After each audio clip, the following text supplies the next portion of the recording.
Welcome to Wayne Roach Reads the Bible. As you might know,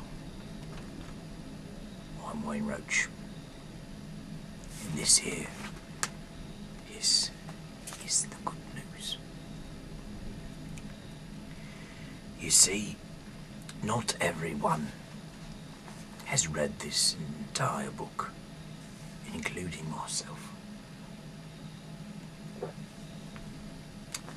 Not everyone.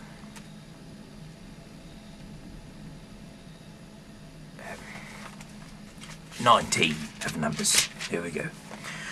The Lord commanded Moses and Aaron to give the Israelites the following regulations. Again, bring a red cow. A red cow. It is a nice name for a song. Red cow. I think maybe it is. Which has no defects and which has never been worked, and give it to Eleazar the priest. It is to be taken outside the camp and killed in his presence. Then Eleazar is to take some of its blood, and with his finger sprinkle it 7 times in the direction of the tent. 1, 2, 3, 4, 5, 6, 7.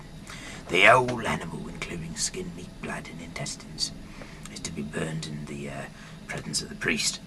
Then he is to take some cedar wood, the sprig of hyssop, in a red cord, and throw them into the fire. After this he is to wash his clothes and pour water over himself, and then he may enter the camp. But he remains ritually unclean until evening.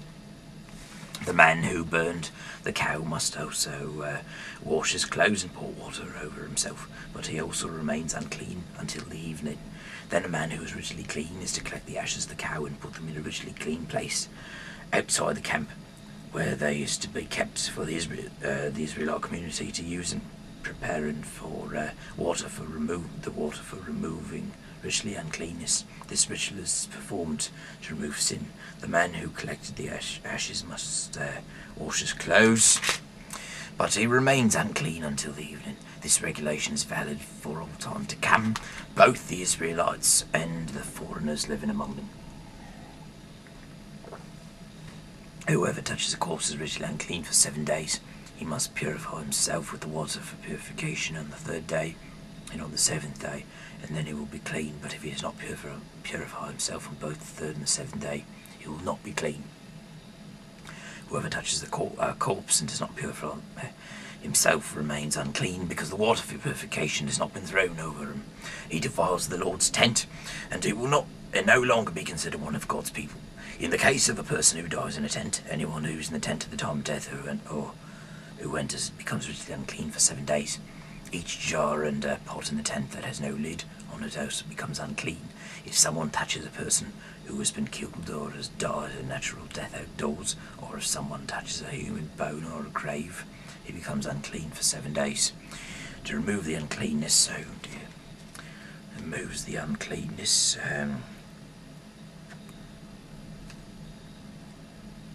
Some ashes from the red cow.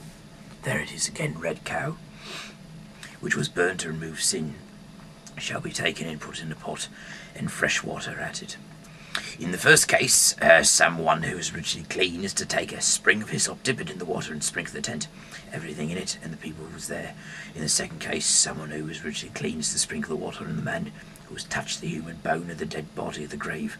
On the 3rd day and on the 7th day, on the 7th, the person who is ritually clean is to sprinkle the water on the unclean person. On the 7th day is to purify the man who, after washing his clothes and pouring water over himself, becomes ritually clean at sunset. Anyone who has become ritually unclean is to not purify himself, remains unclean, because the water for purification has not been thrown over him. He defiles the Lord's tent and will not longer be considered one of God's people. You are to observe this rule for all time to come. The person who sprinkles the water for purification must also wash the clothes. Anyone who touches the water remains ritually unclean until the evening. Whatever an unclean person touches is unclean, and anyone who touches it remains unclean until the evening. I am Wayne Roach. That is 19. Good night and God